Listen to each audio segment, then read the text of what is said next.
சென்னையில் வந்துட்டு டைரக்டராக வரணும்னு நினைப்பாங்க, கேமராமேனாக வரணும்னு நினைப்பாங்க, எடிட்டராக வரணும்னு நினைப்பாங்க. ஆனால் தயாரிப்பாளராக வரணுங்க நினைக்கிறது யாராவது இருக்காங்களான்னு தெரியல. எங்கேயாவது ஒருத்தங்க வருவாங்க, அவங்கள நம்ம இம்மிடியேட்டாக மூட்டை கட்டி அமுச்சு வச்சுருவோம். பட் இங்கே வந்துட்டு மதி சார் பிடிச்சி நிற்கிறாரு. எக்ஸட்ரா என்டர்டெயின்மெண்ட் தயாரிப்பாளராக மதி சார் வந்துட்டு அவ்வளோ ஸ்ட்ராங்காக பாசிட்டிவாக பிடிச்சி நிற்கிறாரு. ஆனால் இந்த படத்தில் முழுக்க முழுக்க நடிகராக தான் வந்து மதி சார் வராரு. மதி சாருக்குள்ள ஒரு பயங்கரமான ஒரு டேலண்ட் ஒன்று இருக்குது. அது வந்து நீங்கள் இப்போ வந்து ஒரு 7 நிமிஷத்துக்கு பார்த்துருக்குறீங்க. இந்த படத்தை பற்றி சொல்லணும் அப்படின்னா, இங்கே நீங்கள் பார்த்த இந்த டீசர் முழுக்க முழுக்க படத்துக்கு சம்மந்தப்பட்ட ஒரு விஷயம். இதுவரைக்கும் சொல்லப்படாத ஒரு விஷயத்த சொல்லணுங்கிறதுக்காக தான் இந்த கதை நாங்கள் எழுதி ரெடி ஆகிட்டு இருக்கோம். அதில் மதி சாரோடைய இன்வால்மெண்ட் ரொம்ப ரொம்ப ஜாஸ்தி. அவ்வளோ மெனக்கெட்டு இருக்கிறாங்க. So thank you sir, thank you so much sir. Mathi sir, இது இந்த மாதத்துலேயே பிரசாத் ஸ்டுடியோவில் ஒரு 4வது ஈவெண்ட் பண்ணுற ஒரே ஒரு ப்ரொடியூசர். இப்போ ஆக்டராக மாறி இருக்கேன். எல்லாம் உங்களை நம்பி தான் இருக்கேன். கை விட்டுறாதீங்க. எவ்வளோ பேர் தூக்கி விட்டுருக்கீங்க. நானும் ஒரு தடவை வந்து உங்களுக்கு கெஞ்சிட்டே இருப்பேன், நல்லா எழுதுங்க, நல்லா தான் எழுதிருக்கீங்க. பட் இருந்தாலும் ஆப்ரேஷன் சக்ஸஸ் பேஷண்ட் டேத் இந்த மாதிரி ஆகிப்போச்சு லாஸ்ட் படம். இப்படி தான் இருக்கும். ஆனால் ரொம்ப சந்தோஷம். ராமராஜன் சாரை வந்து நேற்று சீனராமசாமி சார் ஃபோன் பண்ணாங்க.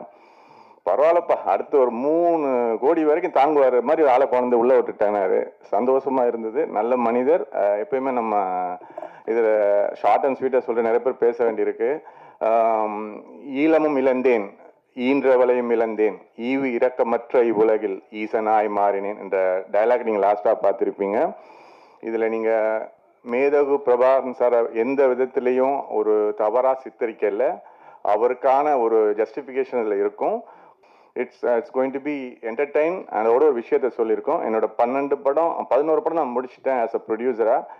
இப்போ கேரக்டராக ஹீரோன்னு நான் எப்பவுமே இல்லை, கேரக்டராக மாறி இருக்கேன். இந்த வாய்ப்பை தந்த ஸ்ரீனிக் ப்ரொடக்ஷன் பாலா சாரையும் சதீஷையும், சார்னு சொல்லக்கூடாது. சினிமாவில் என்ன பண்ணுவாங்கன்னா உடனே ப்ரொடக்ஷன் சார்னுவாங்க. தம்பிங்க 2 பேரும் என்னை நம்பி இந்த படத்தை ப்ளீஸ் வாங்க கொடுத்துருக்காங்க.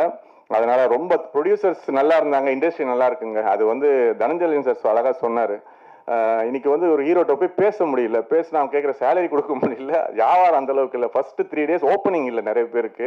ஆனால் அவங்க கேட்குறலாம் பார்த்தா க்ரோர்ஸில் கேட்குறாங்க. நாங்கள் ட்ரை பண்ணி ஒரு புதுமையாக பண்ணியிருக்கோம். அது நீங்கள் படம் வந்தவரை பார்த்து சொல்லுங்கள்.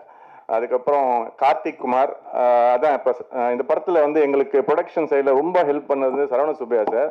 சிட்டிசன் அவர் படங்கள்லாம் நாங்கள் பார்த்து வியந்த ஒரு மனிதர். எங்கள் கூட இருந்து டே நைட்டாக ஒர்க் பண்ணி, அவர் 2 நாள் ஷூட்டிங் போகாமல் இந்த படத்துக்காக எங்க கூட இருந்து ஒர்க் பண்ணி எல்லாரையும் தோழர்லாம் வந்திருக்காங்கன்னா இட்ஸ் நாட் தட் ஈஸி. நம்ம சினிமா இருக்கவங்களை கூப்பிடலாம், சினிமாவுக்கு அப்பாற்பட்டவங்களை கூப்பிடுறது ரொம்ப கஷ்டம். இவங்கெல்லாம் எங்களை வாழ்த்த வந்திருக்காங்க. ரொம்ப நன்றி. சரவண சுப்பையா சாருக்கு நன்றி. கார்த்தியோட crew, Richards and editor and cameraman and music director, Selva designer day நைட்டாக ஒர்க் பண்ணுறாங்க. எல்லாம் இந்த குரூ வந்து நான் இன்னைக்கு என் குரூவை நான் எதுவுமே இங்கே பாராட்ட போகிறது இல்லை. ஏன்னா நாங்கள் படமாக எடுத்துட்டு இன்னும் ஒரு 30 days இருக்கு.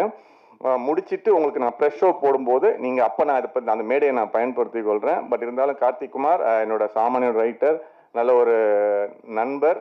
இந்த டீம் எப்படி இருக்குன்னா, எனக்கு நான் படமே நடிக்கிற ஐடியா இல்லைங்க. நீங்கள் எல்லாரும் கேட்பீங்க, எப்போ சார் ஒரு படத்தில் வில்லன் நடிங்க, அதுன்னு நான் எப்பயுமே நடிக்க போவே இல்லை.